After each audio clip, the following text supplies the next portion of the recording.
Okay, my name is Steve Sequoia Buckhorn. Okay, so well, here at Cortinas of Orange, we are serving at least 500 sandwiches a day, and the business is we're just getting busier. And in order to maintain the quality and the integrity in food, we just do not cut corners. We get here early and we make sure we're ready for any surprises.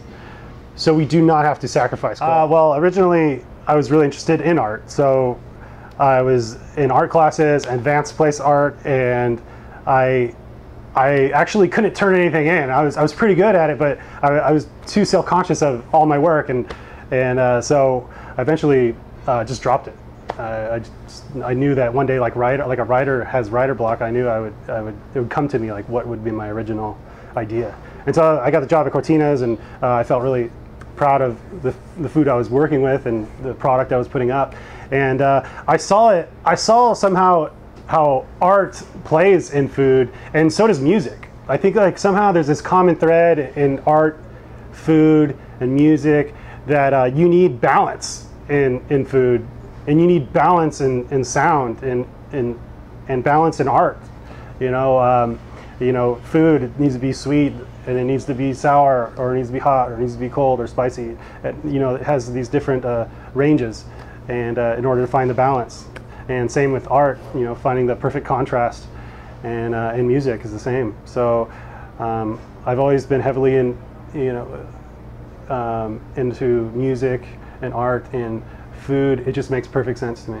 So yeah, there was this one experience where it was Christmas Eve, and we had like 500 reservations on the book, and it was a 3-course and prefix. You could have fish, chicken, or steak, anyway.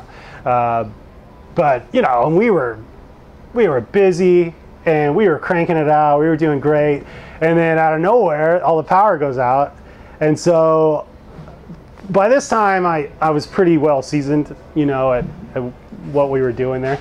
And so with all the power out, I was just like, we've got gas, we've got this, like we could still do this, you know what I mean? Like, let's pull it together, you know? And so that's what happened. I remember saying out loud, I'm like, we can do this blindfolded. We don't need the lights, you know?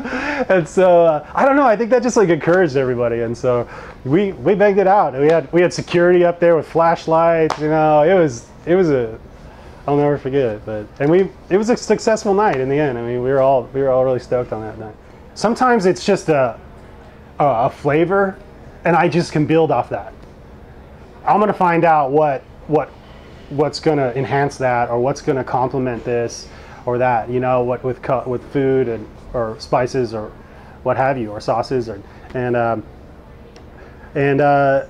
say I do want to follow a recipe, and I don't have everything I need for this recipe. I just, you know, I'll substitute something else that's equally, or, you know, it usually turns out to be better. You know what I mean? And so that's how I come up with original things. It's just that, you know, sometimes you don't have everything you need, you know, or everything you want, and you got to make it happen. You have no other choice, you know. So I think I've built a career out of that. You know what I mean? I'm just really good at, like, you know, I've become really good at it, and just making something out of nothing. Absolutely, yeah. Yeah, I've got an 8-year-old daughter that we do dinners 4 days a week. That I want her to have that sense of home cooked meals, and absolutely. Oh, favorite ingredients, definitely bacon, butter, wine, you know, but you know, truffles.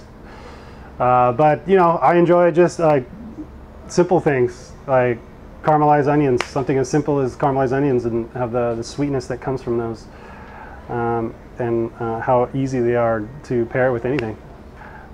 So I have a saying, or like a rule of thumb for myself. If I don't hear someone saying that was the best I ever had, or I gotta have that recipe, then I know I'm not doing something right. You know what I mean? I need that kind of feedback, you know? And I usually, I'll tell myself, I'll make something, and I'll be like, they're gonna love this. Because I know, you know what I mean? Like, I know it, like I've made this dish so many times, or, you know, I know that I executed this dish perfectly, and that's what I do it for. We get here early, the prep's done, and that's the most important thing that you could be, is prepared for the rush. And so we are prepared. We get here and we get all the prep done, all the mise en place, and my cooks and staff are pumped. We're ready to do it. And so when that huge wave comes, we're already 5 steps ahead of it.